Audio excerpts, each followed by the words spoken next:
अगर उस दिन पीएम पर हमला होता तो फिर क्या करते एसपीजी कमांडो। एसपीजी है तो फिर किस बात का गम है। मिनट भर में बदल जाता वहां का मंजर। जिंदगी में सबसे पंगा लेना, लेकिन एसपीजी कमांडो से कभी मत लेना।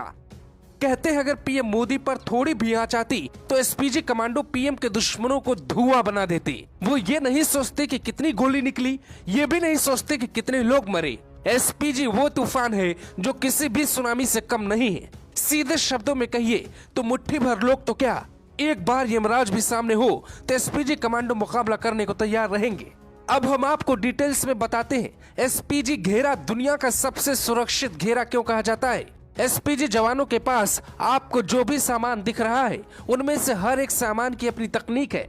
काला चश्मा से लेकर जूते तक में कोई न कोई गहरा राज छिपा होता है। पीएम मोदी को कुछ ही सेकंड में कैसे सुरक्षित कर सकते हैं, ये सब जानने के लिए आपको हमारी पूरी रिपोर्ट देखनी होगी। शरीर पर दिखने वाले ये ढेरों आइटम्स बहुत काम के हैं। एसपीजी कमांडोज की सुरक्षा 4 स्तर की होती है। पहले स्तर में एसपीजी की टीम के पास सुरक्षा का जिम्मा होता है। एसपीजी के 24 कमांडो प्रधानमंत्री की सुरक्षा में तैनात रहते हैं। कमांडोज के पास एफएनएफ 2000 असॉल्ट राइफल होती है, सेमी ऑटोमेटिक पिस्टल और दूसरे अत्याधुनिक हथियार होते हैं। प्रधानमंत्री बुलेट प्रूफ कार में सवार होते हैं। काफिले में 2 विशेष गाड़ियां चलती हैं, जिनमें विषम परिस्थिति से लड़ने की पूरी क्षमता होती है। 9 हाई प्रोफाइल गाड़ियों के अलावा एम्बुलेंस और जैमर भी साथ होता है। पीएम के काफिले में डमी कार भी चलती है, जो किसी विषम परिस्थिति में बहुत उपयोगी होती है। काफिले में करीब 100 जवान शामिल होते हैं। राजीव गांधी की हत्या जब हुई तो उनकी सुरक्षा एसपीजी जवानों के हाथों में नहीं थी।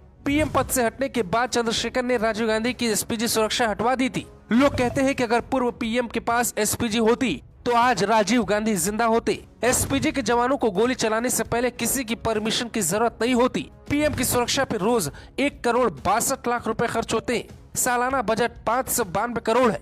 एसपीजी के हाथों में ये बैग आपको दिखता है, दरअसल ये बैग नहीं है, ये वो हथियार है जो पीएम को गोलीबारी से बचा सकता है। बुलेट प्रूफ शील्ड है जो किसी भी हमले के दौरान एसपीजी जवान खुद के सामने इसे खड़ा कर दुश्मन का सामना कर सकते हैं। कुछ इस अंदाज में भी हमलावर को रोक सकते हैं। पीएम मोदी गाड़ी में बैठे, चारों तरफ से कमांडोज ने घेरा बना लिया है और चारों तरफ से पीएम मोदी को सुरक्षा दे रहे हैं।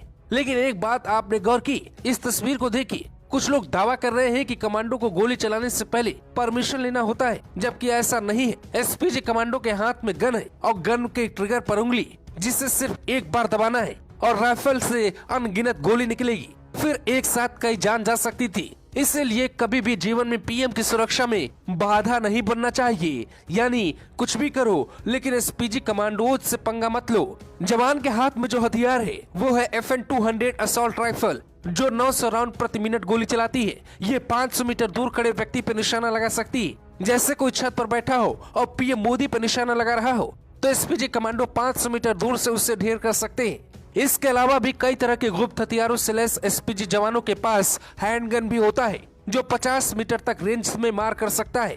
एसपीजी जवानों के कान में ईयर प्लग होता है, जिससे वो पूरी तरह टीम के साथ जुड़े रहते हैं। जबकि काला चश्मा इसलिए लगाते हैं, अगर कोई धमाका हो जाए या तेज रोशनी उनकी आंखों पे पड़े तो किसी भी परिस्थिति में उनकी आंखें बंद ना हो, उनकी आंखों पर किसी भी केमिकल या किसी भी गैस का बहुत ज्यादा असर न हो। इसलिए वो हमेशा काला चश्मा लगा कर रखते हैं। एसपीजी के पास इतनी ताकत है कि वो पीएम की बात सुनने के लिए बाध्य नहीं होते। अगर उन्हें लगा कि वहाँ कोई खतरा है तो पहले सूझबूझ के साथ बिना हथियार निपटने की कोशिश करते हैं, जिसके लिए बाकायदे उन्हें ट्रेनिंग दी जाती है। लेकिन मामला गंभीर हुआ तो 1 सेकंड में गोली भी चला देते हैं। एसपीजी के रहते पीएम मोदी को कुछ भी नहीं हो सकता। कमांडो जानते हैं उनके ऊपर साल में 600 करोड़ क्यों खर्च किया जाता है। फिलहाल भारत की एक व्यक्ति को ही सुरक्षा दी जाती है और प्रधानमंत्री के साथ ही एसपीजी रहती है। एसपीजी मतलब धरती का वो सुरक्षा कवच जिससे यमराज भी आसानी से नहीं तोड़ पाएंगे।